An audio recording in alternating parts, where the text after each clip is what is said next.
ಮಗುಗೇನೋ ತೊಂದರೆ ಇದೆ, ನೀವು ಈ ಮಲ್ಟಿಪಲ್ ಮೆಥಡ್ಸ್ ಯೂಸ್ ಮಾಡಿ ಅದನ್ನು ಬೆಳವಣಿಗೆ ಚೆಕ್ ಮಾಡ್ತೀರಾ, ಮಾತಾಡ್ತಾ ಇರ್ತೀರಾ.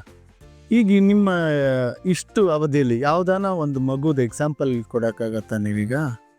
ನಾವು ನೋಡ್ಕೊಂಬಂದಿರೋ ಹಾಗೆ ಕೆಲವು ಮಕ್ಳಿಗೆ ಸ್ಪೀಚ್ ಡಿಲೇ ಇತ್ತು, ಕೆಲವು ಮಕ್ಳಿಗೆ ಟಾಯ್ಲೆಟ್ ಟ್ರೈನಿಂಗ್ ಆಗಿರಲಿಲ್ಲ, ಕೆಲವು ಮಕ್ಳಿಗೆ ಊಟ ತಿಂಡಿ ಇದು ತೊಂದರೆ ಇತ್ತು.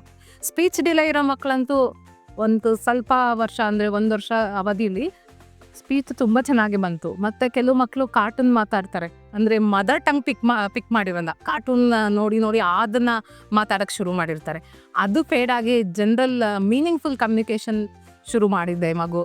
ಮತ್ತು ಊಟ ಅಂತೂ ಮಾಡ್ತಾನೆ ಇರಲ್ಲ, ಅಂದರೆ ಜನರಲ್ ಚೀವಿಂಗ್ ಇರ್ತಿರ್ಲಿಲ್ಲ, ಫೇಶಿಯಲ್ ಎಕ್ಸಸೈಸ್ ಆಗ್ತಿರ್ಲಿಲ್ಲ.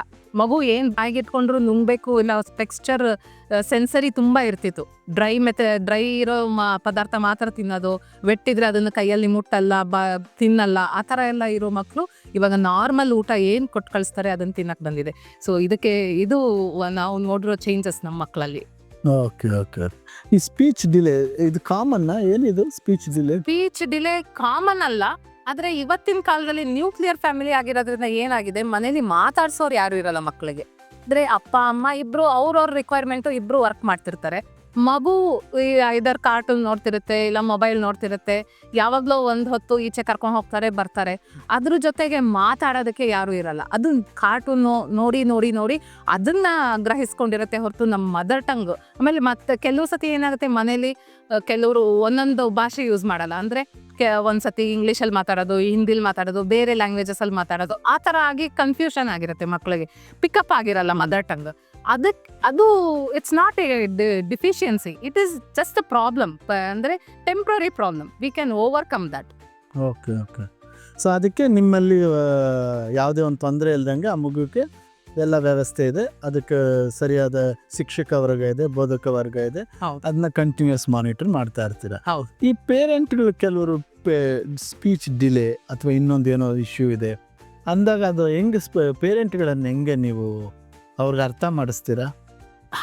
ಪೇರೆಂಟ್ಸ್ಗೆ ಆ್ಯಕ್ಚುಲಿ ಇದ್ರ ಬಗ್ಗೆ ಐಡಿಯಾನೇ ಇರಲ್ಲ, ಯಾಕೆಂದರೆ ಹೌದು, it's a new thing for them. ಅವ್ರೇನು ಅನ್ಕೋತಾ ಇರ್ತಾರೆ, ಹೌದು ಮಗು ಏನೋ ಇಂಗ್ಲೀಷಲ್ಲಿ ಮಾತಾಡ್ತಾ ಇದೆ, ಆ ಥರ ಆ್ಯಕ್ಸೆಂಟಲ್ಲಿ ಮಾತಾಡ್ತಿದೆ ಅಂತ ಖುಷಿಯಾಗಿರ್ತಾರೆ.